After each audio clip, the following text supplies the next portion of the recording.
Bonjour, aujourd'hui le 17 février 2024, nous allons aborder la question de la disparition progressive des hirondelles. Je m'appelle Michel Nizen, je suis conseiller communal à la commune de Brugelette et chef de file du groupe Les Communaux. Mireille Galmars fait également partie du groupe Les Communaux. En 2023, nous avons attiré l'attention du conseil communal sur cette disparition progressive des hirondelles et nous avons proposé de trouver des solutions ou une solution pour essayer de les ramener ici dans la commune.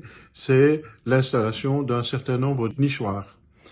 Pourquoi installer des nichoirs? Mais parce qu'on a constaté qu'elles ont de plus en plus de difficultés, d'une part, à trouver des endroits pour pouvoir nicher, d'une part, parce que la construction des bâtiments est différente du passé et il y a de moins en moins de corniches, d'une part. D'autre part, elles ont besoin de boue pour pouvoir construire leur nid et cette boue est de plus en plus difficile à trouver. Généralement, elle est trouvée dans les flaques d'eau, le long des sentiers ou de certaines routes. Mais l'asphaltage, l'empierrage de ces dernières ont comme conséquence que les hirondelles ont plus de difficultés pour trouver la matière nécessaire pour construire leur nid. Donc, elles s'en vont ailleurs. En 2024, la tutelle a approuvé le budget de la commune et donc nous avons posé la question, ici lors du dernier conseil communal, le 15 février 2024, de savoir quel en était ce qu'il en est de ce dossier. Déjà, l'administration avait travaillé sur le sujet puisqu'elle a lancé des appels d'offres et il ressort qu'elle aura la possibilité d'installer une trentaine de nichoirs sur le territoire de la commune.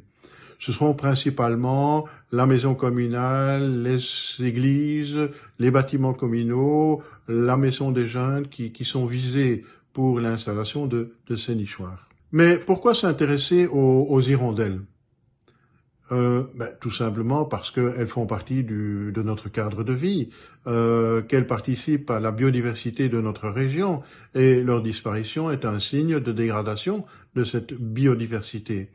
Donc il faut essayer d'apporter des solutions. Le politique n'a évidemment pas le monopole de la question puisqu'il y a des citoyens, des associations, voire même des organisations comme Natagora qui s'intéressent de près à la sauvegarde de ces animaux. Et d'ailleurs, la commune travaille en collaboration avec Natagora pour obtenir un certain nombre de bons conseils pour installer au mieux ces nids.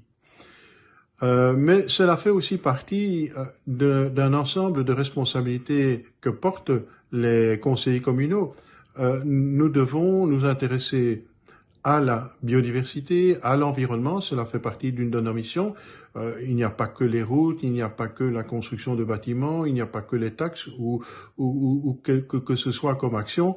Nous devons aussi nous intéresser à ce genre de matière. Et je crois que, au fond, ce sujet des hirondelles, c'est quelque chose qui donne de la noblesse et de la beauté à notre action et qui fait qu'à un moment donné, nous nous disons, écoutez, nous sommes fiers d'avoir essayé de tenter au mieux de nos possibilités de rendre service à la population.